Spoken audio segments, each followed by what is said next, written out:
Hello বন্ধুরা, flavours of ইন্ডিয়াতে তোমাদের সবাইকে ওয়েলকাম। আমি আজকে একটা রেসিপি বানাবো চিলি পোটাটো।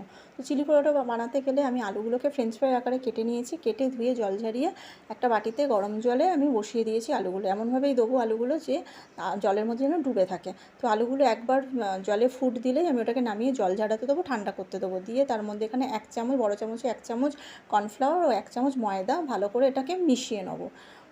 ভালো করে মিশিয়ে নিয়ে ততক্ষণ একটু ম্যারিনেট হতে থাকবে। তারপর ততক্ষণ আমি একটা ব্যাটার বানিয়ে নেবো। ব্যাটারের মধ্যে ময়দা, কর্নফ্লাওয়ার ও আন্দাজ মতো নুন ও পরিমাণ মতো লাল লঙ্কা গুঁড়ো আমি মিশিয়ে ভালো করে ব্যাটারটা একটু মোটা মোটা করে আমি ব্যাটারটাকে তৈরি করে নেবো। তৈরি করে যে আলুগুলো ম্যারিনেট করে রেখেছিলাম সেই আলুগুলো এর মধ্যে ভালো করে মাখিয়ে নেবো। মাখিয়ে নিয়ে কড়ায় তেল বসিয়ে দেবো।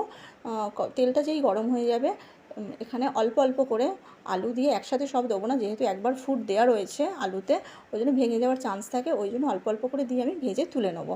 ছোটো ছোটো ব্যাচে করে দিয়ে ভাজতে হবে।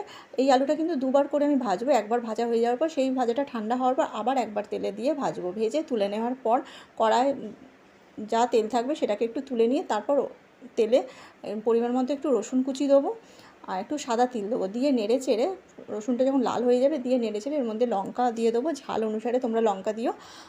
লঙ্কাটা দেওয়ার পর আমি পেঁয়াজ দেবো, রাফলি চপ করা পেঁয়াজ। পেঁয়াজের কাঁচাটা একটু হয়ে গেলে, গন্ধটা বেরিয়ে গেলে আমি পেঁয়াজ আর ক্যাপসিকামটা দিয়ে দিলাম। কাঁচা গন্ধটা উঠে গেলে সমস্ত সসগুলো আমি রেডি করে রেখেছি। আর সসগুলো রেডি করার আগে তার মাঝখানে আমি একটু সামান্য পরিমাণ নুন আর গোলমরিচের গুঁড়ো দিয়ে দিলাম। দিয়ে নেড়ে চেড়ে তারপর সসগুলো ঢেলে দেবো। সসগুলো ঢেলে দেওয়ার পর ভালো করে নাড়িয়ে চাড়িয়ে নেবো। নিয়ে তার মাঝখানে একটুখানি আমি জল দেবো। তারপর ততক্ষণ আমি কর্নফ্লাওয়ারটা রেডি করেছিলাম, কর্নফ্লাওয়ারটা দিয়ে দিলাম। কর্নফ্লাওয়ার দিয়ে নেড়ে চেড়ে নিতে নিতে দেখবো যে জল দেওয়ার পর একটু পাতলা ভাবটা ছিল, কর্নফ্লাওয়ারটা দেওয়ার পর সেটা একটু মোটা মোটা ভাব চলে এলো। তারপর এটাকে ভালো করে নেড়ে চেড়ে যে ভেজে রাখা ক্রিস্পি আলুগুলো ছিল সেই ক্রিস্পি আলুগুলো আমি এর মধ্যে দিয়ে দিলাম। একটু ফুট আসলে তারপর আমি ক্রিস্পি আলুগুলো দেবো। একেবারে মুচমুচে আলু, সেই আলুগুলো দিয়ে দিলাম। দিয়ে নাড়িয়ে চাড়িয়ে নিলাম।